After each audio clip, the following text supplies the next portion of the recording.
তো গাইস, কেমন আছো তোমরা সবাই? আশা করি সবাই খুব ভালো আছো।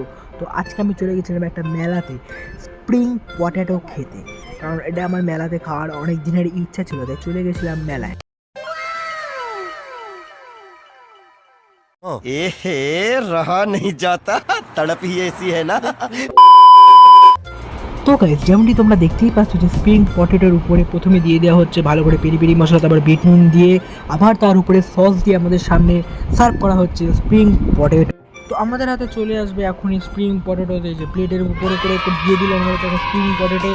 আর সত্যি কথা বলতে আমি অনেক জায়গায় স্প্রিং পটেটো খেয়েছি, কিন্তু এরকম আমি খুবই কম জায়গায় পেয়েছি, কারণ এত সুন্দর ক্রিস্পি স্প্রিং পটেটো খুবই কম জায়গায় পাওয়া যায়। রিয়েলি এটা জাস্ট দুর্দান্ত খেতে ছিল, দুর্দান্ত। তো আমরা এইভাবে স্প্রিং পটেটো খেতে দেখে তোমার ভিডিওটাকে সাবস্ক্রাইব করো। Bye bye. Bye bye tata good bye.